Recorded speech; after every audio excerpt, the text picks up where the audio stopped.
Jennie Pappas. And I'm Alexandra Beaton, and we're from The Next Step. We're also the hosts of this year's Family Channel stand-up tour, which traveled to 4 schools all across Canada to promote bullying prevention. We conquered the east, so we ventured to the west. Our third stop was Winnipeg, Manitoba. We got into town early, so we set out exploring, and there's no better way to do that than by checking out the Forks, Winnipeg's #1 tourist destination. A meeting place for more than 6,000 years, the Forks is framed by the banks of the Red and Assiniboine rivers and used to be a trading post way back in the day. Now full of revitalized historical buildings and cool statues, it's a great place to walk around. And Jennie and I were among the 4 million visitors that check out the Forks each year. Even though we had an amazing time touring Winnipeg, the real reason we were in town was to bring the stand-up rally tour to Luxton School. A new school meant a new friend from PrepNet and a new community group for us to learn about. Rihanna Holter-Ferguson of the Red Cross's Beyond the Hurt program shared her personal story about bullying at the rally and how she overcame people's hurtful words and actions to become a leader and help others. As part of her role with the Red Cross, Rihanna and her peers work in high schools to teach students about bullying. They use lots of interesting activities that make you see situations from different people's perspectives.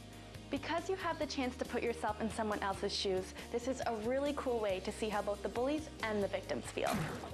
We were invited to participate in a Beyond the Hurt training session with a group of older students that talked about how people with power can contribute to bullying, but more importantly, how they can prevent it. How did you guys feel when people labeled you? Not good. This message went hand in hand with the PrepNet presentation that Wendy Josephson gave. She explained how it's important to tell someone if you're being bullied so they can stand up to it with you and make you feel like you have power too. She also reminded everyone that sometimes the first thing you do might not work, so it's important to keep trying. How about you? Do you want the bullying to stop? At the end of the day, one of the most important things to remember is that you can always turn to your friends and family for support. Knowing someone else understands what you're going through makes a big difference. This year's stand-up anthem called I'm Ready by 11 Past 1 shares this idea, so we included it as part of the rallies. We had a dance party at each school to show that when everyone is included and sharing their feelings, or in this case dance moves, we are all united.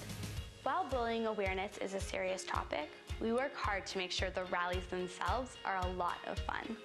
Luxton does a lot of work to make sure their school is a fun and inclusive place too, which is why we're not surprised Bentley Alley nominated her school. We're here today because Bentley nominated the Luxton school. We like to have assemblies where some grade 1 to 3 students make skits about standing up to bullying. We also watch plays for what to do when you get bullied, performed by acting companies. We also put up posters in the hall to raise awareness. Similar to Hayden and Stewiacke and Maya and Scarborough, Bentley wants to put a stop to bullying. There's so many little things you can do to make sure that happens at your school. Invite someone to sit with you at lunch, play with someone new at recess, or even talk to someone you don't know very well. You just might make a new friend. Leaving Winnipeg, it felt like we had made 300 new friends. This tour has given us so much hope that bullying will stop in the future.